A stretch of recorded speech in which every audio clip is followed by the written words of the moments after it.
এক সময়ের কথা, সরকারে থাকা কিছু লোক গ্রামে ব্যায়াম করার জন্য কিছু মেশিন লাগাতে আসে।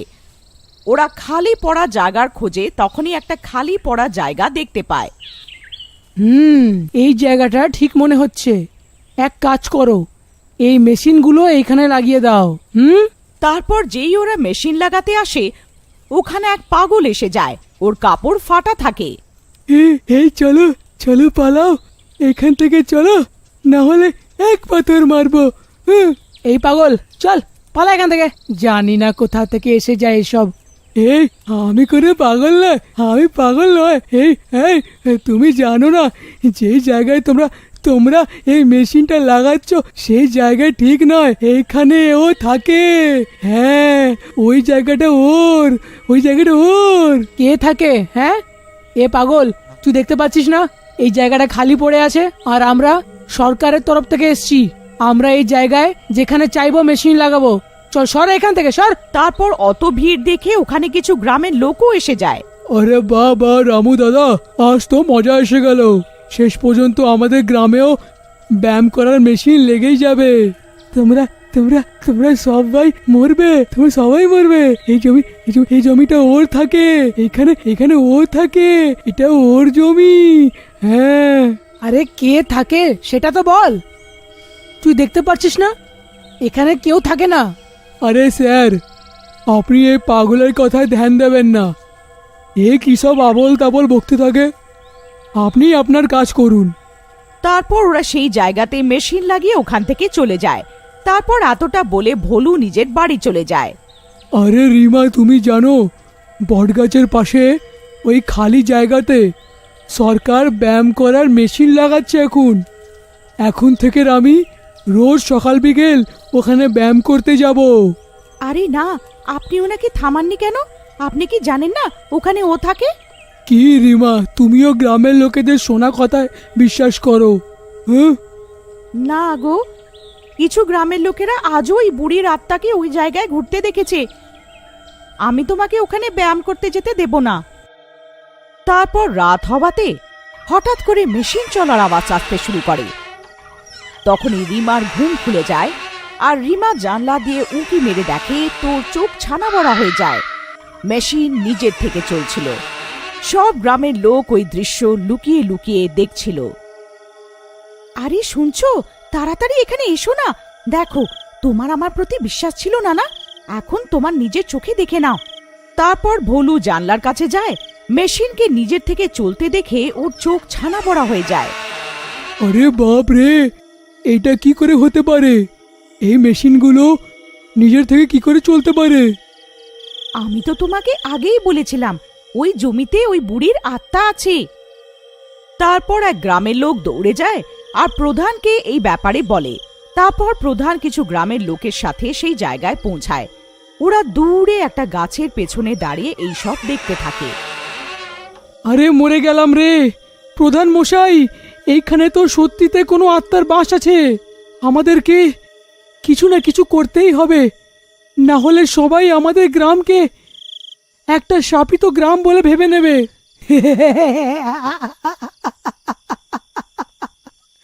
কি হলো, তোমরা আমাকে পাগল ভাবতে না?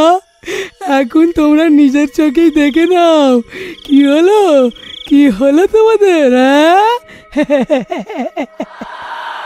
ওই পাগল, চুপ কর, চিৎকার করা বন্ধ কর। যদি সে শাকচুন্নি আমাদের এখানে থাকার কথা জেনে যায় তো আমাদের জ্যান্ত ছাড়বে না। প্রধান মশাই, আমার মনে হয় এখানে কোনো শাকচুন্নি নেই। এইটা একটা শুধু খবর একটা। হয়তো মেশিন হাওয়ার কারণে নড়ছে। আমি এখনই গিয়ে এটাকে থামিয়ে দিই। তোমরা কি পাগল হয়ে গেছো নাকি যে তোমরা মৃত্যুর মুখে যেতে চাও? তারপর ভীমা ওই মেশিনের দিকে এগোতে থাকে আর ওইখানে পৌঁছে মেশিন নিজের হাতে থামিয়ে দেয়। দেখো গ্রামের লোকেরা, এখানে কেউ নেই। এই মেশিন শুধু হাওয়াতে নড়ছিল। তখনই যেই হাত দিয়ে ভীমা ওই মেশিন থামায়, ওর সেই হাত কেটে মাটিতে পড়ে যায়। আরে মরে গেলাম রে, আমার তো হাতই কেটে গেল রে। তারপর ভীমা সেখানেই মাটিতে পড়ে যায়।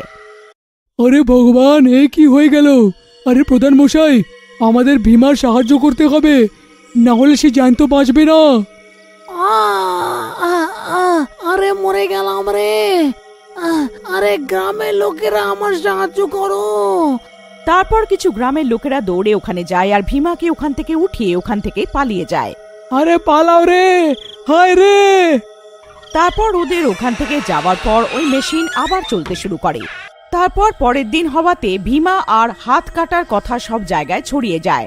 প্রধান ঠিকাদারকে ফোন করে আর মেশিনকে ওখান থেকে সরানোর কথা বলে, কিন্তু ঠিকাদার সরকারের দেওয়া মেশিন সরাতে না করে দেয়। এখন আমাদেরকে কিছু করতে হবে। এক কাজ করো, চলো ওই পাগলটার কাছে যাই।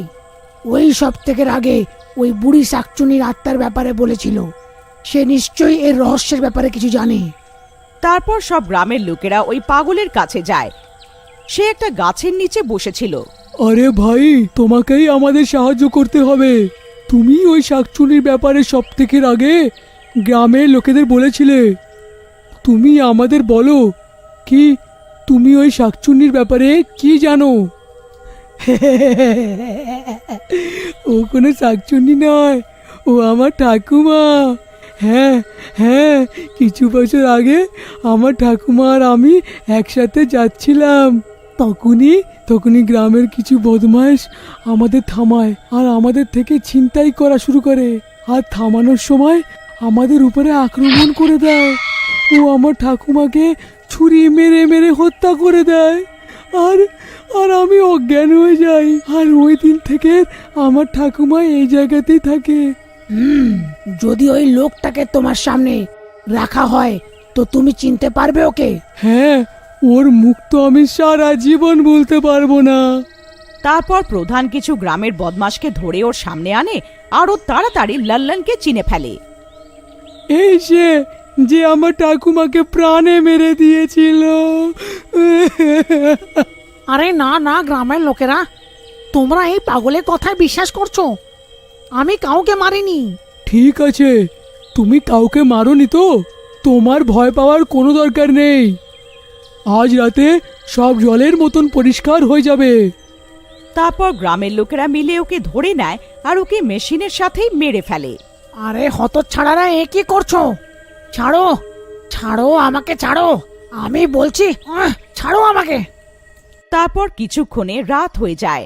সব গ্রামের লোক ওই গাছের পেছনে লুকিয়ে যায়। আরে ইয়ার, আমি কোথায় ফেসে গেলাম?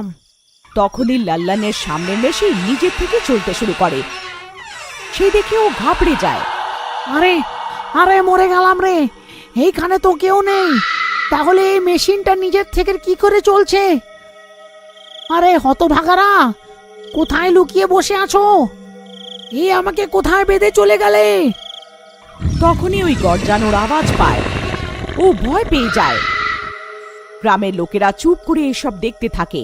তখনই একটা মেশিন নিজের থেকে থেমে যায় আর একটা বুড়ি শাকচুন্নি ওদের সামনে এসে যায়। আরে না, এ তো সেই বুড়ি যে আমার হাতে মরে গেছিল। কিন্তু এ জ্যান্ত কি করে হতে পারে? না না, এ হতে পারে না।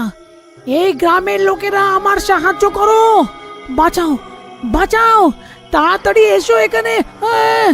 এ বুড়ি আমাকে জ্যান্ত মেরে ফেলবে। আরে!